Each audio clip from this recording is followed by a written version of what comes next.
안녕하세요. 자비롭게 TV입니다. 오늘은 성경 민수기를 공부해 보겠습니다. 민수기는 이스라엘이 광야에서 약속의 땅으로 나아가는 과정을 기록한 책입니다. 출애굽 이후 하나님이 이스라엘을 어떻게 인도하셨는지, 그들이 어떤 순종과 불순종의 길을 걸었는지 보여주는 중요한 여정입니다. 자, 이제 민수기로 들어가 보겠습니다. 이스라엘 백성은 출애굽하여 시내산에 도착한 후 하나님께서 십계명과 율법을 주시고 성막을 세우게 하셨습니다. 이제 하나님은 약속의 땅으로 향할 준비를 시키시며 민수기의 첫 장면은 백성의 인구조사로 시작됩니다. 하나님께서는 모세와 아론에게 말씀하시며 이스라엘 백성을 그들의 지파와 종족대로 계수하라고 명령하셨습니다. 이 계수는 단순한 통계가 아니라 전쟁과 행진의 준비를 위한 하나님의 조직이었습니다. 20살 이상 된 전쟁에 나갈 수 있는 남자를 지파별로 계수하였고, 각 지파마다 하나님이 세우신 지도자가 있었습니다. 르우벤, 시므온, 갓, 유다, 이사갈, 스불론, 에브라임, 므낫세, 베냐민, 단, 아셀, 납달리 지파가 차례로 계수되었고, 그 수는 60만 명이 넘었습니다. 이 거대한 숫자는 단순히 사람의 힘이 아니라 하나님께서 이루신 언약의 성취였습니다. 아브라함에게 약속하신 대로 하늘의 별과 같이, 바닷가의 모래와 같이 큰 민족이 되게 하신 것입니다. 하지만 레위 지파는 계수에서 제외되었습니다. 하나님은 레위인을 성막의 일을 담당하도록 따로 구별하셨기 때문입니다. 그들은 전쟁에 나가지 않고 성막을 관리하고 제사장 아론과 그의 아들들을 도와 하나님을 섬기는 일에 전념해야 했습니다. 하나님은 레위인을 이스라엘의 장자 대신으로 삼으셨습니다. 이는 하나님께서 이스라엘을 애굽에서 구원하실 때 모든 처음 난 것들을 거룩하게 하셨기 때문입니다. 레위인은 온 백성을 대신하여 성막에서 하나님을 섬기는 특별한 지파였습니다. 하나님은 성막을 중심으로 이스라엘의 진영을 정렬하게 하셨습니다. 동쪽에는 유다를 중심으로 이사갈과 스불론, 남쪽에는 르우벤을 중심으로 시므온과 갓, 서쪽에는 에브라임을 중심으로 므낫세와 베냐민, 북쪽에는 단을 중심으로 아셀과 납달리가 진을 치게 했습니다. 성막은 정확히 중앙에 위치했고 레위인은 성막을 둘러싸 보호하는 형태로 배치되었습니다. 이 질서는 하나님을 중심으로 한 공동체의 모범이었습니다. 광야에서 가장 안전한 구조는 하나님을 중심에 둔 진영이었습니다. 하나님은 이스라엘의 생활과 이동을 성막의 질서 아래 두셨습니다. 구름 기둥이 성막 위를 덮으면 백성은 멈추어 머물렀고, 구름이 떠오르면 백성은 그 자리에서 행진했습니다. 낮에는 구름 기둥, 밤에는 불 기둥이 백성을 인도했습니다. 광야에서의 길은 사람이 선택하는 길이 아니라 하나님이 열어주시는 길이었습니다. 이스라엘은 하나님이 머무시는 곳에서 머물렀고, 하나님이 움직이시면 함께 움직였습니다. 하나님은 두 번째 장에서 레위인의 조직을 더 구체적으로 가르치셨습니다. 레위 지파는 게르손, 고핫, 무라리 세 가족으로 나뉘며 각각 성막의 다른 부분을 담당했습니다. 게르손 자손은 성막의 휘장과 덮개를 담당했고, 고핫 자손은 언약궤, 상, 등잔대, 제단 등 거룩한 기구들을 맡았으며, 무라리 자손은 판자와 기둥, 받침과 널판 등 성막의 구조물을 담당했습니다. 이 모든 것은 하나님이 명하신 정확한 질서대로 움직였습니다. 언약궤를 직접 운반하는 고핫 자손은 특별한 주의가 필요했습니다. 기구들이 덮개로 가려진 후에야 그들이 다룰 수 있었고, 직접 만지면 죽임을 당했습니다. 거룩하신 하나님을 섬기는 일은 무게 있고 두려운 일이었고, 하나님은 정확한 규례로 그 거룩을 지키게 하셨습니다. 민수기 초반부는 이스라엘 전체가 광야 길을 떠날 준비를 하는 장면들로 이루어져 있습니다. 하나님은 조직을 세우고 질서를 정하고 레위인을 세우고 성막을 중심으로 한 삶을 훈련시키셨습니다. 광야는 단순한 이동이 아니라 하나님의 백성이 어떻게 살아야 하는지 배우는 자리였습니다. 민수기는 이렇게 하나님의 인도 아래 질서를 갖추어 나아가는 이스라엘의 모습을 보여주며 본격적인 여정을 준비하게 합니다. 하나님은 이 백성을 약속하신 땅으로 인도하시기 위해 먼저 그들을 거룩한 군대로 세우고 계셨습니다. 이스라엘 백성은 시내산에서 하나님이 주신 질서 아래 하나가 되어가고 있었습니다. 하나님은 광야에서의 삶이 혼란과 두려움 속에서 흔들리지 않도록 백성의 모든 조직을 성막을 중심으로 세우게 하셨습니다. 민수기의 두 번째 장면에서는 레위인 각각의 역할과 성막을 지키는 법이 더 구체적으로 드러납니다. 하나님은 레위인의 직무를 세밀하게 구분하셨습니다. 게르손 자손은 성막의 휘장들과 덮개를 맡았고 뜰의 문과 휘장, 줄과 관련된 모든 것을 관리해야 했습니다. 고앗 자손은 거룩한 기구들을 담당했습니다. 언약궤, 상, 등잔대, 향단, 번제단, 그리고 성소의 모든 기물은 고앗 자손이 운반했는데 이 기물들은 제사장이 덮개로 감싼 후에야 다룰 수 있었습니다. 무라리 자손은 성막의 구조물, 곧 널판과 기둥과 받침과 말뚝을 담당했습니다. 각 가족이 맡은 일이 달랐고 그 책임은 정확했습니다. 하나님은 질서를 따라 섬기게 하심으로 공동체 전체가 흐트러지지 않도록 하셨습니다. 레위인의 직무는 단지 일의 분담이 아니라 하나님께 가까이 가는 일을 감당하는 거룩한 사명이었습니다. 고앗 자손은 언약궤를 직접 운반해야 했기에 특별한 경외심을 가지고 준비해야 했습니다. 그 기구를 만지면 죽임을 당할 수 있었고 하나님은 그 거룩함을 지키기 위해 정확한 규례를 주셨습니다. 하나님 앞에서의 섬김은 인간의 방법이 아니라 하나님이 명하신 방식으로만 이루어져야 했습니다. 이스라엘의 진영은 성막을 중심으로 펼쳐져 있었습니다. 성막은 공동체의 중심이었고 그 주위로 레위인이 둘러서서 성막을 보호했습니다. 그 바깥으로는 동서남북 방향에 따라 각 지파가 배치되었습니다. 이 질서는 단순한 진영 배치가 아니라 이스라엘의 삶 전체가 하나님 중심으로 움직여야 한다는 것을 상징하는 삶의 모양이었습니다. 하나님은 진영 안의 정결도 명확히 하셨습니다. 부정한 병에 걸린 자, 피부병과 유출증이 있는 자, 시체에 접촉한 자는 진영 밖으로 내보내어 공동체 전체가 부정해지지 않도록 했습니다. 이는 하나님의 임재가 임하는 성막을 중심으로 백성이 정결해야 함을 보여주는 명령이었습니다. 하나님은 사랑으로 인도하시되 거룩하심도 결코 타협하지 않으셨습니다. 하나님은 불의를 다루는 규례도 주셨습니다.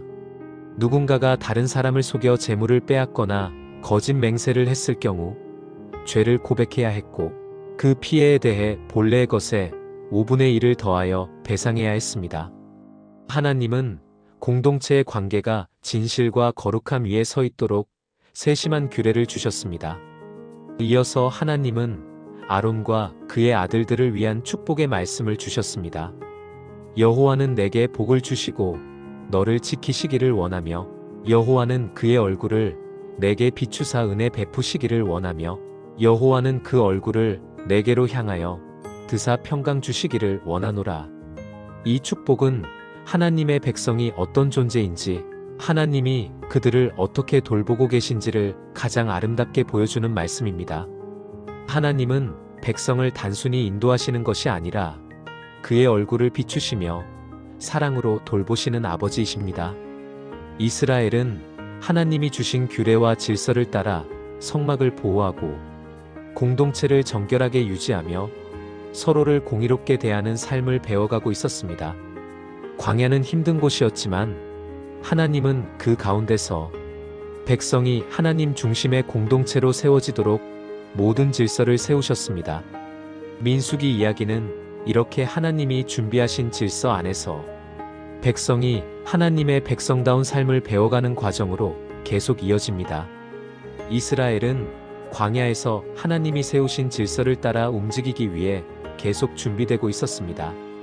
하나님은 성막을 중심으로 살아갈 공동체가 어떤 구조로 서야 하는지, 그리고 광야의 길을 걸을 때 어떻게 움직여야 하는지를 더욱 정확하게 알려주셨습니다. 하나님이 임하시는 성막은 이스라엘 전체가 따라야 할 중심이었고, 그 성막을 섬기는 레위인의 역할은 매우 중요했습니다. 하나님은 먼저 레위 지파를 아론과 그의 아들들을 돕는 자로 구별하셨습니다. 레위인은 다른 지파와 달리 전쟁을 위해 계수되지 않았고, 오직 하나님을 섬기기 위한 특별한 사명을 맡았습니다.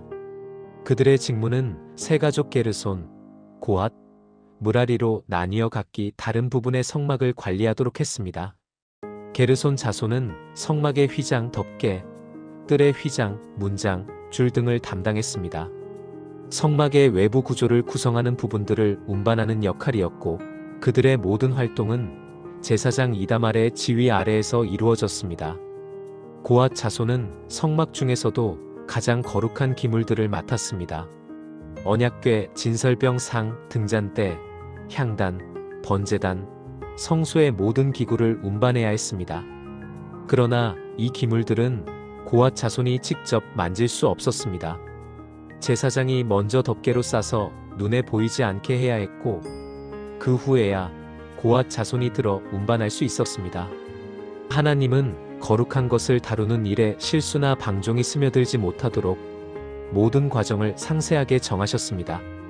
무라리 자손은 성막의 가장 무거운 부분들, 곧 널판과 기둥, 받침과 말뚝 등을 맡았습니다.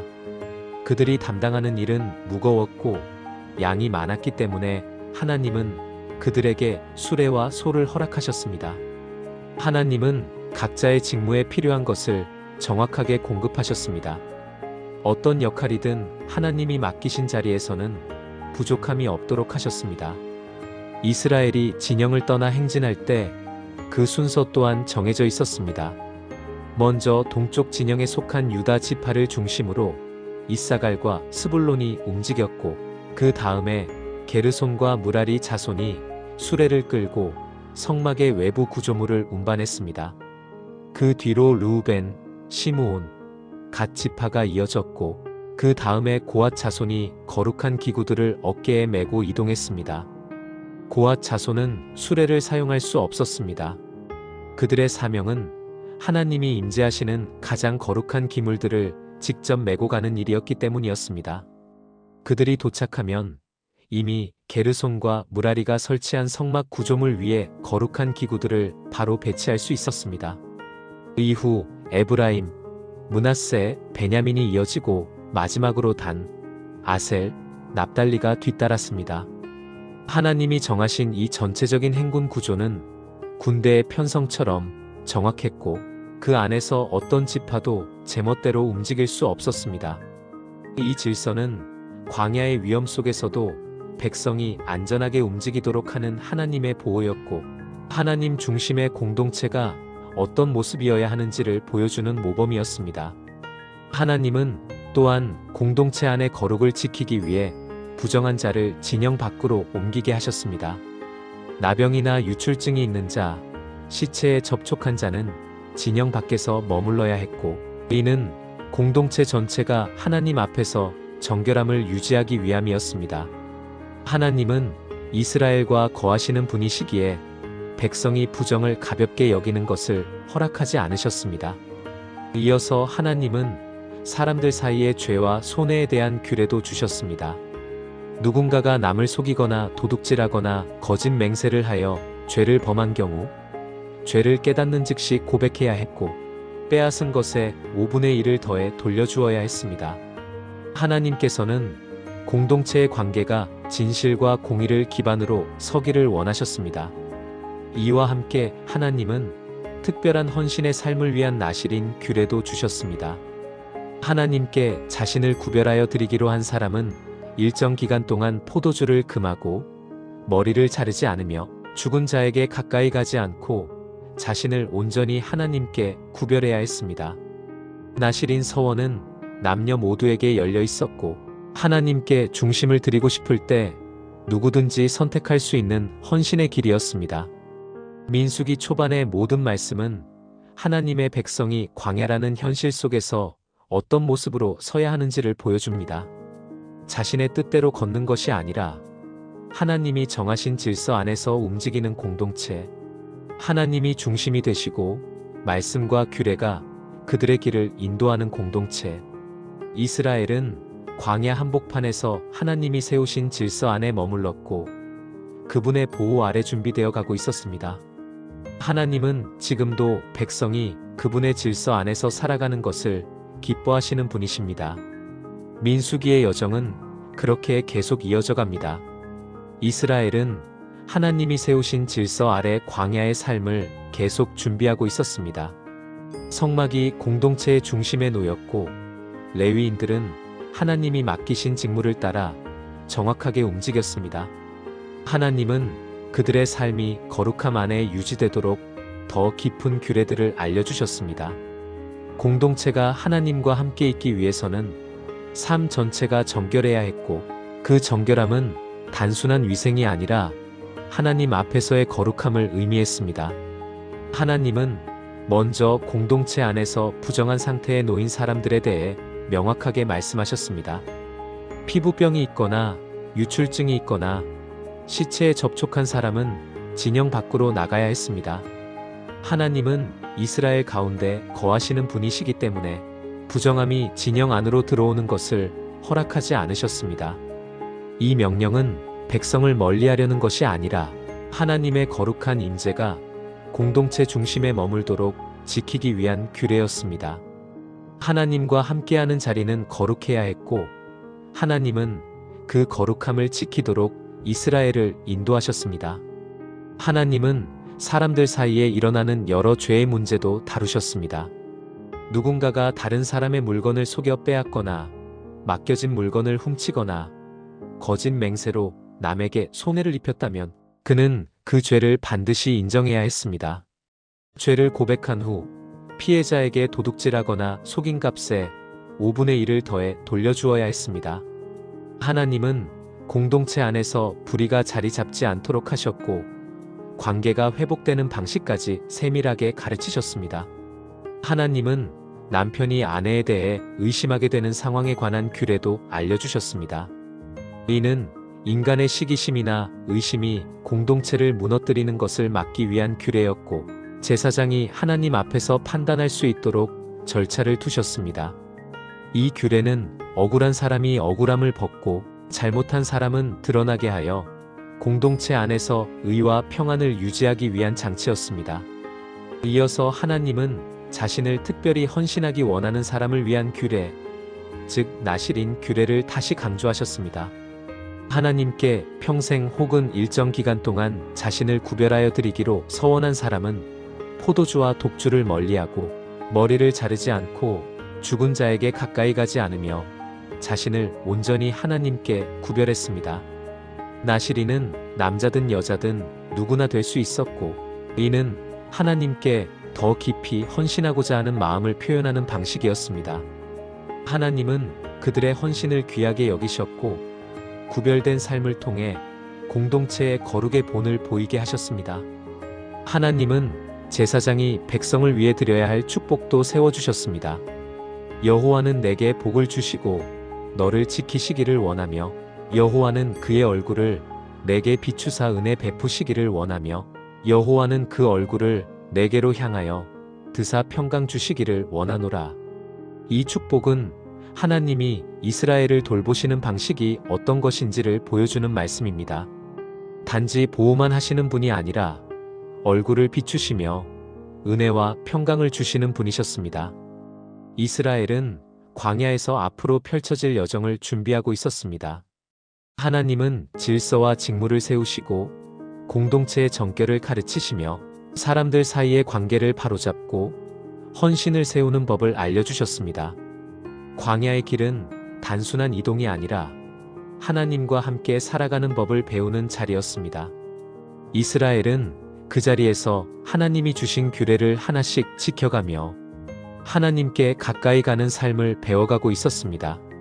이스라엘은 광야에서 하나님의 말씀과 질서를 따라 생활하고 있었습니다.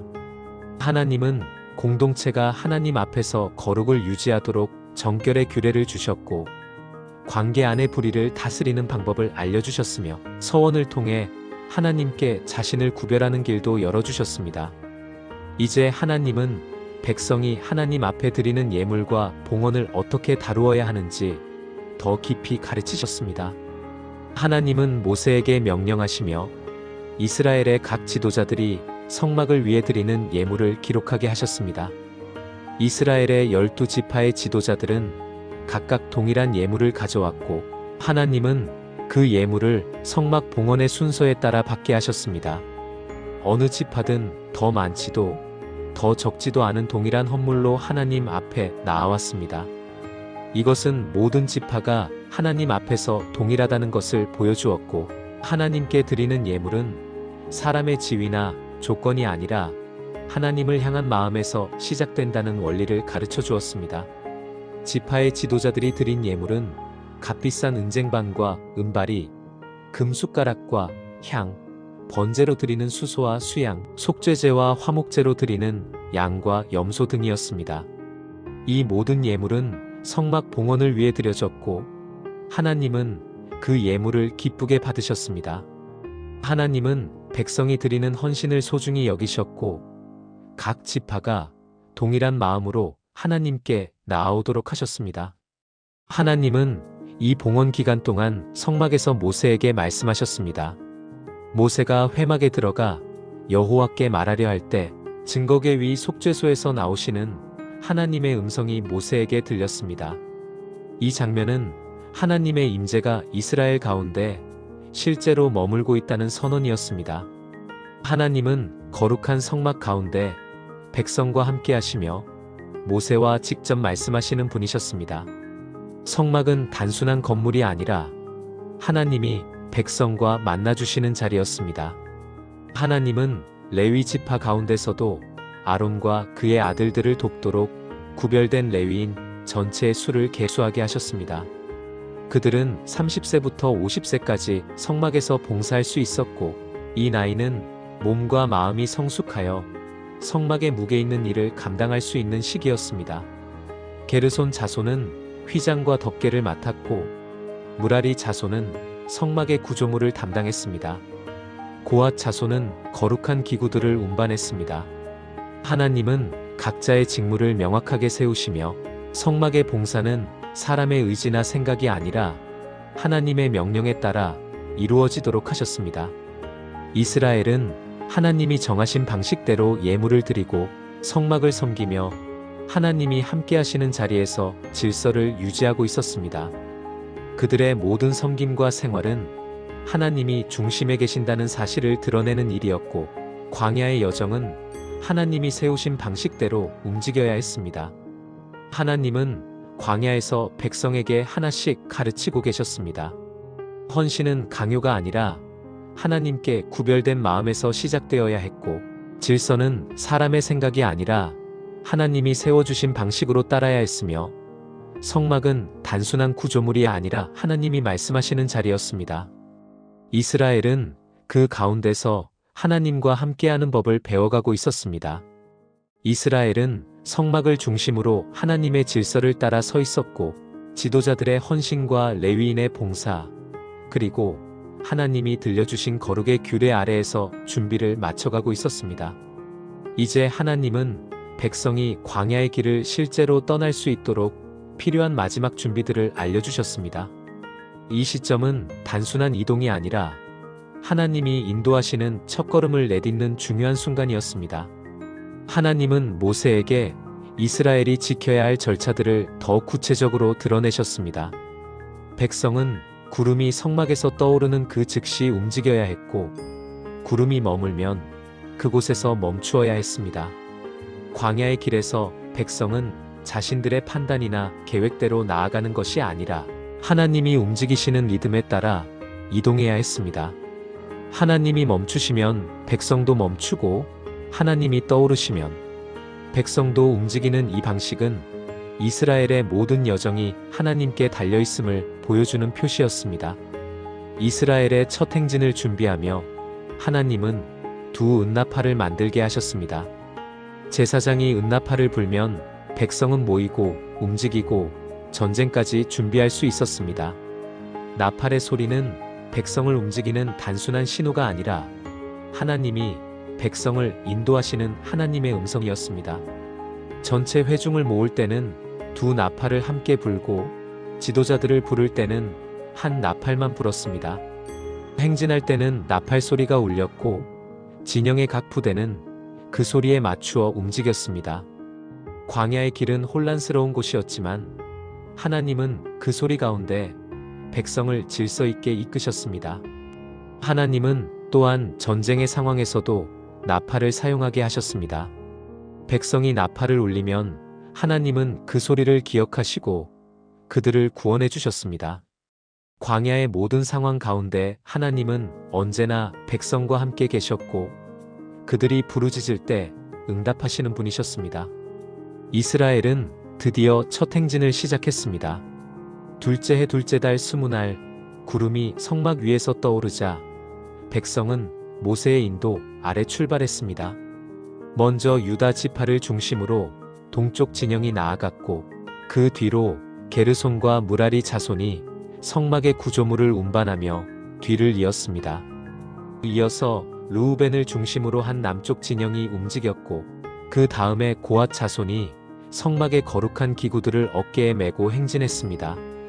그 뒤를 서쪽과 북쪽 진영이 차례로 따르며 하나님이 정하신 정확한 순서로 백성은 움직였습니다.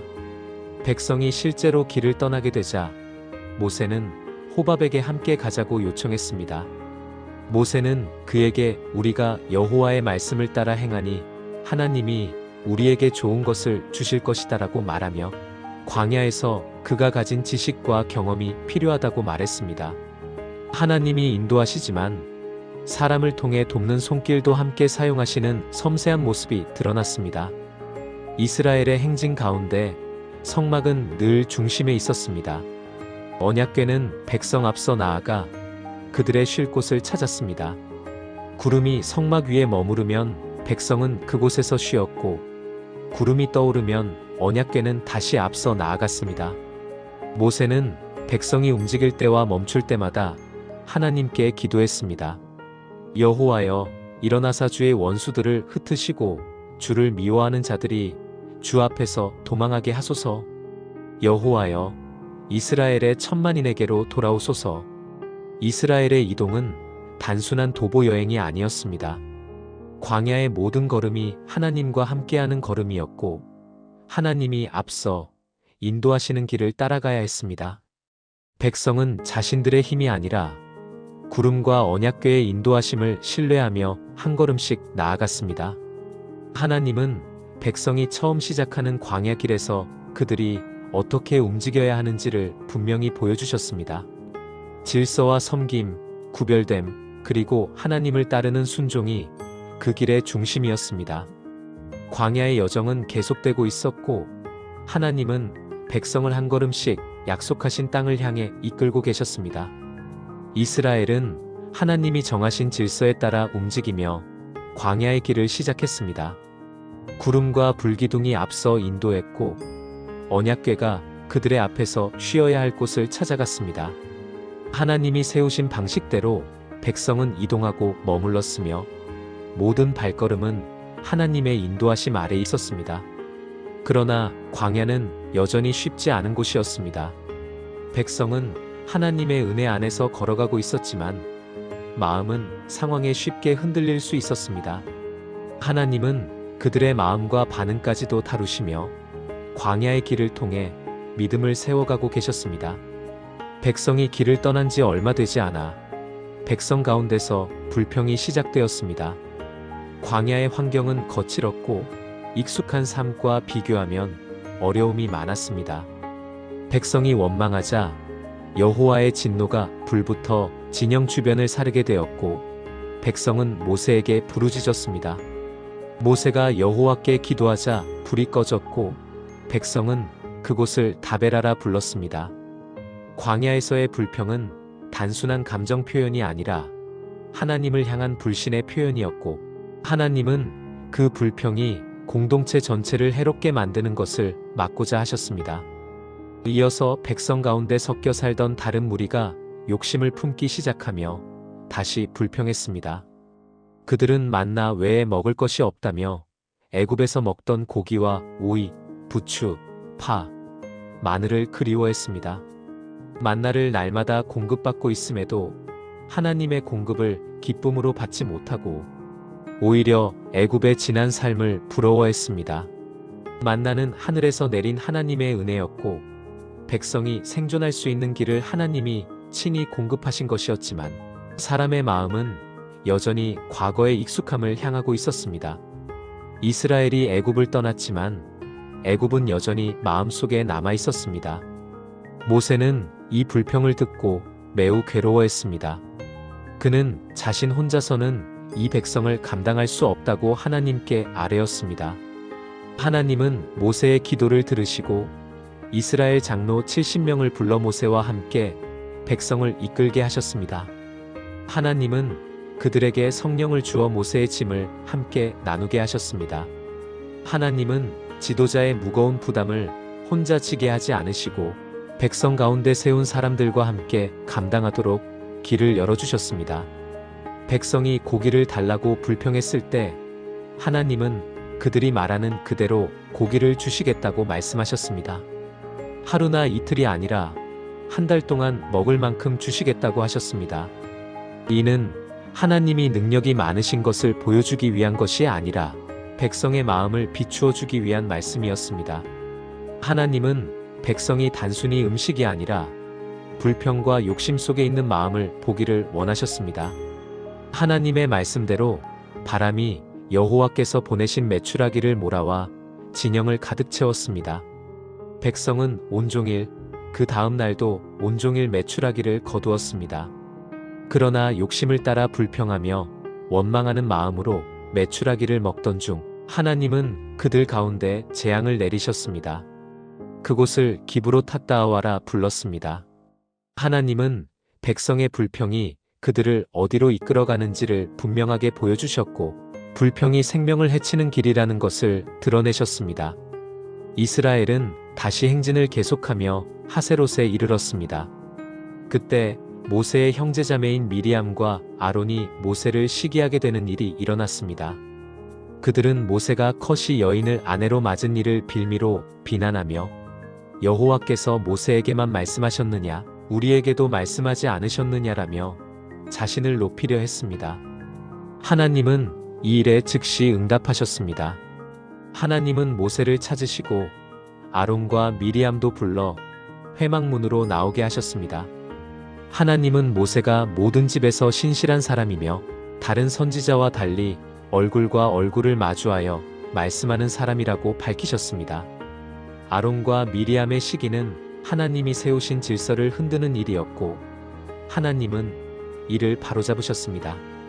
그 자리에서 미리암은 문둥병이 생겼고 아론은 모세에게 용서를 구했습니다. 모세는 즉시 하나님께 기도하며 미리암을 고쳐달라고 간구했습니다.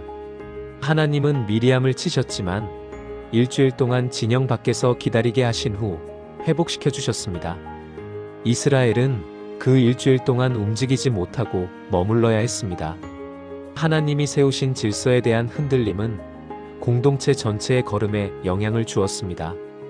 이스라엘은 다시 광야의 길을 향해 나아갔습니다. 광야의 길에서 하나님은 백성의 불평과 욕심, 시기와 불신을 드러내셨고 그 가운데서 하나님은 인내하시며 백성을 바로 세우셨습니다. 광야는 단순한 이동이 아니라 하나님의 손 아래서 마음이 다듬어지고 믿음이 세워지는 자리였습니다. 이스라엘은 하나님이 인도하시는 구름과 불기둥을 따라 계속 걸어가고 있었습니다. 하나님은 광야에서 백성이 드러내는 마음을 일일이 다루시며 그들이 약속의 땅을 향해 나아갈 수 있도록 준비시키셨습니다. 이제 백성은 마침내 약속의 땅의 경계에 가까운 가데스에 이르게 되었습니다. 그곳은 약속의 성취가 눈앞에 있는 지점이었고 하나님은 그 땅을 살펴보게 하심으로 하나님의 계획이 무엇인지 드러내셨습니다. 하나님은 모세에게 이스라엘 지파별로 한 사람씩 총 12명의 정탐꾼을 보내어 가나안 땅을 살펴보게 명령하셨습니다. 그들은 남쪽 네겝 지역에서 출발하여 헤브론과 에스골 골짜기까지 올라갔습니다. 그 땅은 기근이나 황폐함과는 거리가 멀었습니다. 포도 한 송이가 너무 커서 두 사람이 막대에 메어 가져올 만큼 풍성했고 석류와 무화과도 그들의 손에 들려 있었습니다. 그 땅은 하나님이 약속하신 대로 젖과 꿀이 흐르는 땅이었습니다. 정탐꾼들은 40일 동안 그 땅을 돌아보고 돌아왔습니다. 그러나 그들의 보고는 두 갈래로 나뉘어 있었습니다. 그들은 모두 땅이 비옥하고 풍성하다는 사실은 인정했지만 10명은 그 땅의 거민이 강하고 성읍은 견고하며 아낙 자손 같은 거대한 사람들을 보았다고 말하며 두려움을 드러냈습니다. 그들은 자신들을 메뚜기처럼 작게 여겼고 하나님이 함께 하신다는 사실을 잊은 채 그 땅을 차지할 수 없다고 말했습니다. 그러나 여호수아와 갈렙은 달랐습니다. 그들은 하나님이 약속하신 땅이기 때문에 충분히 들어갈 수 있다고 말했습니다. 우리가 올라가서 그 땅을 취하자. 능히 이기리라. 그들의 시선은 환경이 아니라 하나님이 주신 약속에 고정되어 있었습니다. 하지만 백성은 10명의 정탐꾼이 전한 두려움에 마음을 빼앗겼습니다. 밤새 통곡하며 모세와 아론을 원망했고 애굽으로 돌아가자고 말했습니다. 심지어 새로운 지도자를 세워 되돌아가자는 말까지 나오며 공동체 전체가 흔들렸습니다. 이 원망은 단순한 겁이나 실수가 아니라 하나님을 신뢰하지 않은 불신의 결과였습니다. 모세와 아론은 백성 앞에서 엎드렸고 여호수아와 갈렙은 옷을 찢으며 백성을 설득하려 했습니다. 여호와께서 기뻐하시면 우리를 그 땅으로 인도해 주실 것이다. 그러나 백성은 그 말을 듣지 않았고 오히려 그들을 돌로 치려 했습니다. 그 순간 여호와의 영광이 회막에 나타났습니다. 하나님은 모세에게 백성의 불신에 대해 말씀하시며 이 백성이 얼마나 오랫동안 하나님을 시험하고 말씀을 믿지 않았는지 지적하셨습니다. 하나님은 그들을 전염병으로 치고 새로운 민족을 이루실 수 있다고 말씀하셨습니다. 그러나 모세는 하나님께 간구하며 하나님이 이 백성을 인도해 오신 사실과 주변 나라들이 하나님을 어떻게 보게 될지를 말하며 하나님께 자비를 구했습니다. 하나님은 모세의 간구를 들으시고 백성을 즉시 멸하지 않기로 하셨습니다. 그러나 불신의 결과는 분명했습니다. 40일 동안 땅을 정탐한 것에 대한 대가로 이스라엘은 40년 동안 광야에서 방황하게 되었습니다. 10명의 정탐꾼은 즉시 재앙으로 죽었고 하나님을 믿고 따르려 했던 여호수아와 갈렙만이 약속의 땅에 들어갈 수 있었습니다. 백성은 하나님이 내리신 말씀을 듣고 나서 마음이 급해져 스스로 올라가 전쟁하려 했습니다. 그러나 그들에게는 언약궤도 모세도 하나님께서도 함께하지 않으셨습니다. 그들은 아말렉 사람과 가나안 사람에게 크게 패했고 하나님과 함께하지 않는 길이 어떤 결과를 가져오는지 뼈아프게 경험했습니다. 하나님은 이스라엘에게 다시 말씀하시며 그들이 앞으로 지켜야 할 제사, 규례와 허물에 대한 속죄를 알려주셨습니다. 하나님은 심판 가운데서도 회복의 길을 열어두셨고 다시 하나님께 돌아오는 자에게 속죄의 길을 준비하셨습니다. 또한 하나님은 안식일을 범한 사람을 돌로 치게 하셔서 하나님이 주신 명령을 가볍게 여기지 말아야 함을 분명하게 하셨습니다. 이스라엘은 광야에서 믿음의 실패와 하나님의 경고, 그리고 회복의 길을 동시에 배우고 있었습니다. 백성의 불신은 그들의 걸음을 막았지만 하나님은 여전히 공동체를 향한 자신의 계획을 포기하지 않으셨습니다. 광야의 길은 단순한 이동이 아니라 믿음이 정결하게 다듬어지는 시간이었습니다. 하나님은 그 여정 속에서 백성을 바로 세워가고 계셨습니다. 이스라엘은 정탐꾼 사건 이후에도 여전히 광야의 길을 가고 있었습니다.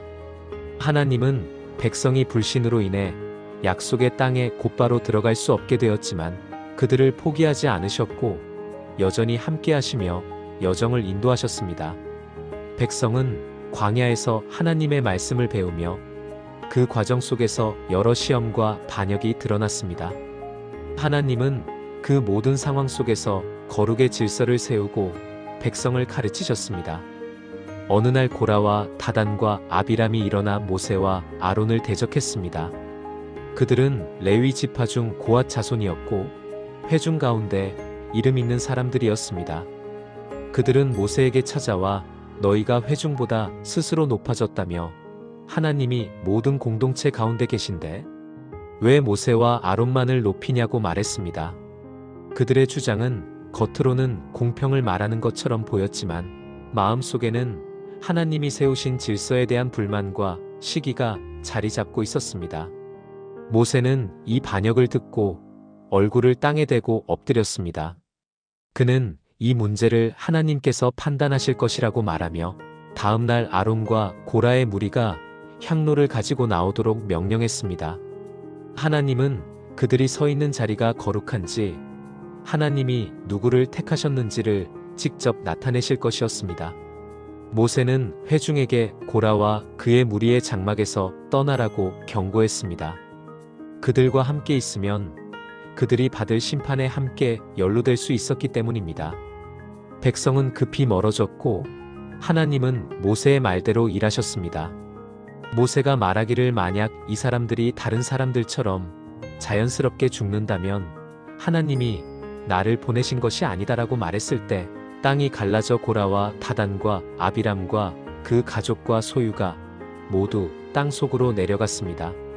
이 사건은 하나님께서 세우신 질서를 흔드는 반역이 어떤 결과를 가져오는지를 분명하게 보여주는 심판이었습니다. 고라의 무리가 향로를 들고 나온 다른 사람들도 불로 심판을 받았습니다. 하나님은 그 향로들을 모아 제단을 쌓는 판으로 만들게 하셔서 이 사건이 이스라엘에게 영원한 표징이 되게 하셨습니다. 하나님이 택하신 자를 대적하는 일은 단순한 불만이 아니라 하나님의 권위를 거스르는 일이었기 때문입니다. 그러나 다음날 백성은 다시 모세와 아론을 원망하며 너희가 여호와의 백성을 죽였다고 말했습니다. 하나님은 그들의 원망 때문에 재앙을 내리셨고 많은 사람이 엎드러졌습니다. 아론은 모세의 명령을 듣고 향로를 들고 백성 가운데로 달려갔습니다. 그는 살아있는 자와 죽은 자 사이에 서서 속죄를 이루었고 그가 서 있는 자리에서 재앙이 멈추었습니다. 백성의 불평과 반역이 반복되었지만 하나님은 제사장을 통해 회복의 길을 열어주셨습니다.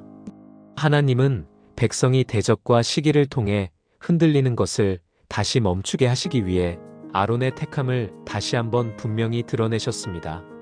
하나님은 이스라엘 각 지파의 지팡이 12개를 모아 회막에 두게 하셨습니다.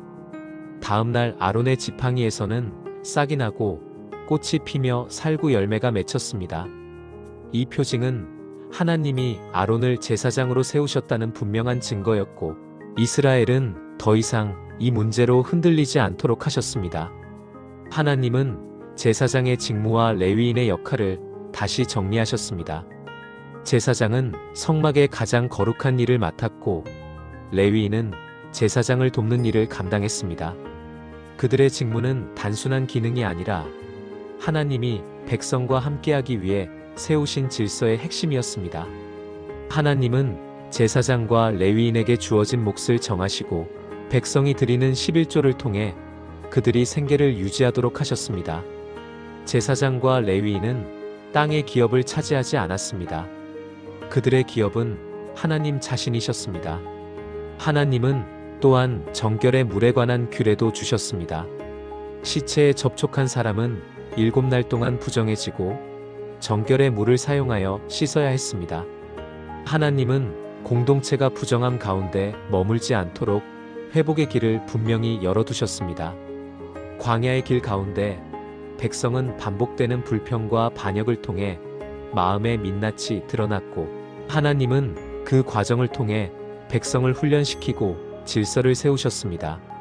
하나님은 그들의 죄를 드러내시되 동시에 다시 돌아올 수 있는 길을 항상 마련하셨습니다. 광야는 심판의 장소이지만 동시에 회복의 자리였습니다. 하나님은 그 속에서 백성을 새롭게 하며 약속의 땅에 들어갈 새로운 세대를 준비하고 계셨습니다. 광야에서 여러 해가 지나고 이스라엘은 하나님의 인도 아래 계속 길을 걸어왔습니다.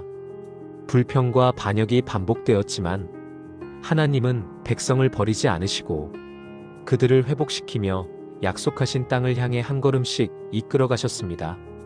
이제 광야의 마지막 시점에서 하나님은 새로운 세대를 준비시키며 약속의 땅 앞에 다시 세우셨습니다.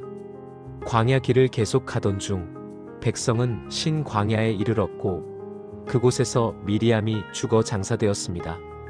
이 일은 광야의 시간이 얼마나 길었는지를 보여주는 장면이었습니다. 세월이 지나며 첫 세대는 사라지고 있었고 하나님은 새 세대를 통해 약속을 이루실 준비를 하고 계셨습니다. 그때 백성에게 다시 물이 부족한 일이 닥쳤습니다. 백성은 또다시 모세와 아론에게 다가와 불평하며 왜 애굽에서 나오게 했는지, 왜 이 황량한 곳에서 고생해야 하는지를 말했습니다. 하나님은 모세에게 지팡이를 가지고 반석에게 말하라고 명령하셨습니다. 그러나 모세는 백성의 끊임없는 불평에 분노하여 반석을 2번 쳤고 물은 쏟아져 나왔지만 하나님은 모세와 아론에게 그들의 행동이 하나님을 거룩하게 하지 못한 것이라고 말씀하셨습니다. 그로 인해 모세와 아론은 약속의 땅에 들어가지 못하게 되었습니다. 하나님은 지도자에게도 거룩함을 기대하셨고 하나님을 나타내는 방식은 그분의 명령에서 벗어나면 안 되었습니다. 이스라엘은 에돔 땅을 지나려 했지만 허락되지 않았습니다. 그들은 에돔을 돌아 길을 가야 했고 광야의 여정은 여전히 쉽지 않았습니다. 그 과정에서 아론은 호르산에서 죽게 되었고 그의 아들 엘르아살이 제사장직을 이어받았습니다. 세대의 교체는 하나님이 준비하시는 약속의 성취를 향한 과정이었습니다. 백성은 길에서 또다시 불평했습니다. 그때 하나님은 불뱀을 보내셨고 많은 사람이 불뱀에 물려 죽게 되었습니다. 백성은 모세에게 와서 죄를 고백했고 하나님은 모세에게 놋뱀을 만들어 장대에 달라고 하셨습니다. 뱀에 물린 사람이 그 놋뱀을 바라보면 살게 되었습니다. 하나님은 심판 가운데서도 구원의 길을 열어주셨고 믿음으로 바라보는 자에게 생명을 허락하셨습니다. 이스라엘은 광야 길을 계속하면서 여러 지역을 지나 모압 평지까지 이르게 되었습니다. 그 과정에서 아모리 왕 시온과 바산 왕 옥이 이스라엘을 대적했지만 하나님은 이스라엘에게 승리를 주셨습니다. 이는 새로운 세대가 하나님의 능력을 직접 경험하는 중요한 사건이었습니다. 약속의 땅을 차지하기 위한 첫 전투가 시작되고 있었고 하나님은 그들에게 승리를 주시며 약속의 성취가 가까워졌음을 보여주셨습니다. 모압 왕 발락은 이스라엘을 두려워하여 발람을 불러 저주하도록 했습니다. 그러나 하나님은 발람의 입술을 막아 이스라엘을 축복하게 하셨습니다. 하나님이 축복하신 자를 내가 어찌 저주하겠습니까? 하나님은 이스라엘을 대적하는 자들의 계획을 무력하게 하셨고 그들을 축복으로 덮으며 약속을 이루어 가셨습니다. 그러나 이스라엘은 모압 여인들과 음행하며 바알보올을 섬기는 죄를 범하게 되었습니다. 그로 인해 큰 재앙이 일어났고 하나님의 질서를 흔드는 죄는 반드시 다루어져야 했습니다. 비느하스가 하나님 앞에서 열심을 드러내며 죄를 막았고 하나님은 그의 열심을 기쁘게 보시고 재앙을 멈추게 하셨습니다. 하나님은 다시 인구를 계수하게 하셨습니다. 이 계수는 광야 40년 동안 살아남은 새로운 세대를 기록하는 것이었고 정탐꾼 사건 이후에 약속의 땅에 들어갈 것이라고 하신 갈렙과 여호수아만이 기존 세대에서 남아 있었습니다. 하나님은 땅을 분배할 기준도 알려주셨습니다. 지파의 크기에 따라 땅을 나누되 제비뽑기를 통해 정확한 경계를 정하게 하셨습니다. 이는 땅의 주인이 하나님이심을 인정하는 방식이었습니다. 하나님은 또한 슬로브앗의 딸들이 상속 문제로 나아왔을 때 그들의 요구를 받으셨습니다. 아들이 없는 집안은 딸이 상속받을 수 있도록 하여 공동체 안에 공평을 세우셨습니다. 하나님은 율법 안에서 억울함이 생기지 않도록 세밀한 길을 마련하셨습니다. 이스라엘은 이제 요단강 동편에 진을 치고 약속의 땅을 눈앞에 두었습니다. 모세는 하나님께서 말씀하신 대로 여호수아를 후계자로 세우며 이스라엘이 앞으로도 하나님을 따라가도록 준비시켰습니다. 광야의 시간은 끝을 향해 가고 있었고 하나님은 새 세대를 약속의 땅 입구까지 인도해 오셨습니다. 광야는 실패와 연약함이 드러나는 자리였지만 동시에 하나님의 인내와 사랑이 가장 깊이 나타난 자리였습니다. 민수기는 이렇게 새로운 세대를 약속의 땅 앞에 세워놓으며 다음 여정을 향하도록 마무리됩니다.